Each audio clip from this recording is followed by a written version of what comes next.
pass leads to 2nd and 10 from the 25. Throwing again.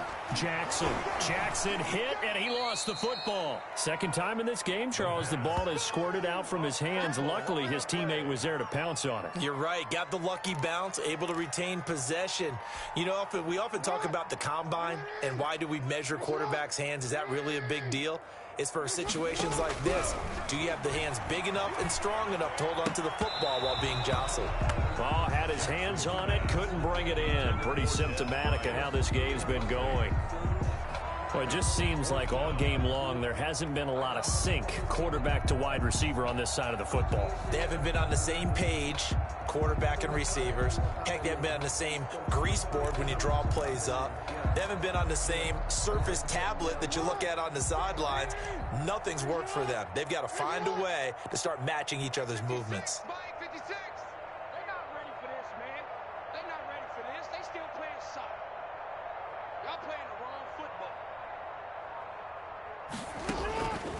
They'll try and throw for it with Jackson. He uncorks it for Snead. And it's knocked away and incomplete. The Honey Badger, Tyrann Mathieu, there defensively to make the play. So a risky move that does not pay off. And, Charles, you take it from the defensive perspective. They had to be a little offended there that they even tried to go for it back inside their own 20. Highly offended. And they took the ball away and gave it to their offense in a great situation. But when you look at this thing in total, when you start taking chances like that, you know what that means? You're going to have to take more chances later, right? When you don't convert, that just means you got to double down on it. So we could see this thing pile up as we go on.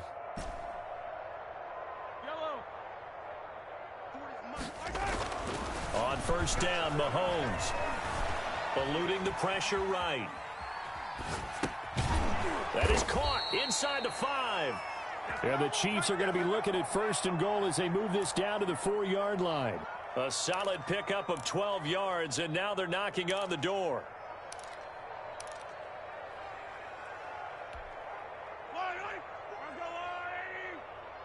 Watch the screen. Pass. Joker.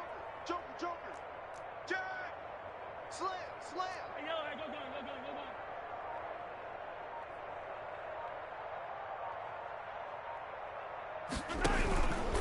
They'll try and run some clock here as they keep it on the ground. And he gets halfway home from the 4 down to the 2-yard line. Ball carrier. Well, Brandon, we always know that once you score one touchdown, you're without a doubt. And so far today, he's got one, but was denied as he tried to get the second one.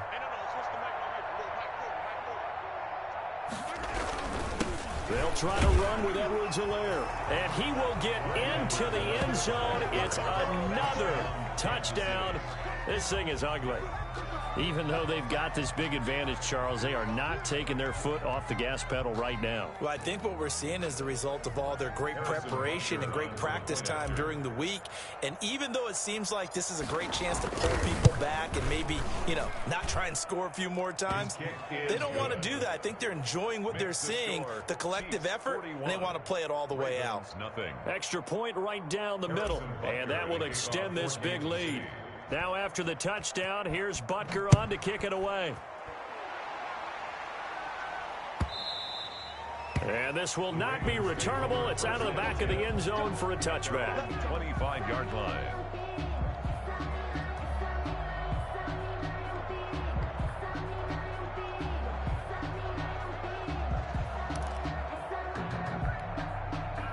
The Raven offense set at the line for this next drive. And last time this unit was out here, costly turnover, and then that turned into 6 points. They've got to make amends. And how many times have we sat in meetings with coaches and they use the term complementary football? Offense take care of the defense take care of the offense. That didn't happen on the last possession. This is a chance for them to pick themselves back up and help their team. Yeah, we'll see if they can recoup and recover. A well-executed 22-yard gain. 7-yard line. So it's Raven football here as we welcome you back. And let's see what they've come up with offensively after having time to talk it over. That ball caught. It's Mark Andrews, the tight end. Extra bulk up front for 2nd and inches. 3 tight ends. Here's Jackson to throw. Forced out to his left. Jackson hit, and he lost the football. And I think the Chiefs have it? They do. As they say, this game hasn't exactly been one for the books. I mean, we're into the fourth quarter here, and now this happens, another turnover. Not one that they're going to hold up and say, yeah, this has been a banner day. Absolutely. Still sitting on 0. The Chiefs offense about set to begin this drive. And this game comfortably in hand. The scoreboard speaks for itself, but you still got your starting quarterback out there. When do you go to the backup, let him get some time? And that's one of the great questions in the NFL, Brandon, because I'm just going to tell you, in the 2015 season, I commentated on 3 games in a row that were blowouts.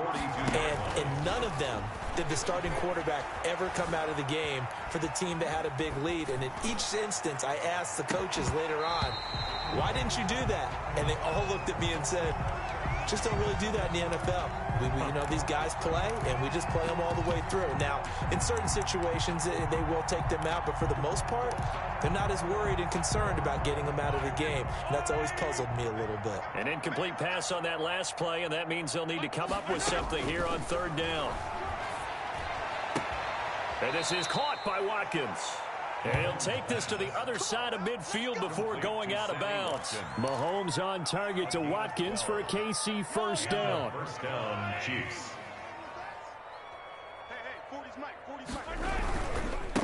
Now a handoff here to his running back. And he's going to be met at about the 43. Give him 3 on first down. It'll set up a 2nd and 7. Charles, why didn't they just take the knee there? You're asking the question that I'm asking as well, because we've seen a lot of football where coaches decide maybe they get a little greedy. I don't know if they're doing it for stats or for what reason. We've seen it happen in college. And how about in the NFL? The miracle of the Meadowlands. All they had to do was take a knee and the game was over. The Giants ran it one more time. Ball popped free. Philadelphia picks it up and wins the game. What year was that? 1978. I think it was in November. Yards to go. Throwing is Mahomes on 3rd. And that is incomplete. When you look at the scoreboard, you'd think they'd be pretty comfortable right now with this lead, but these guys are absolutely not going to let up. They want to increase their lead, and they want to do it with a big play. Unable to connect in that attempt.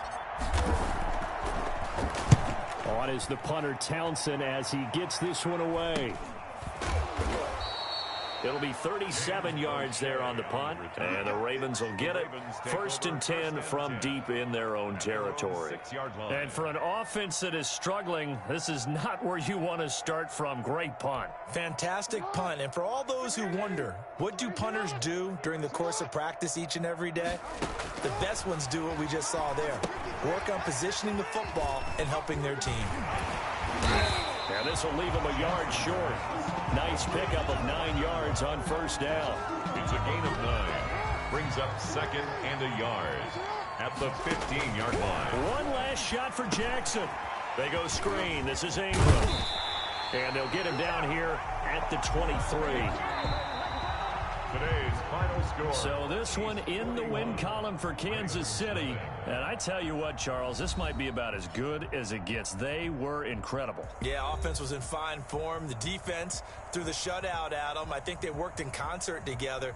What I like about the offense was they held the ball pretty well. You know, time of possession, exactly what they were looking for in this one. And that helped out their defense. Didn't have to be out there the entire time.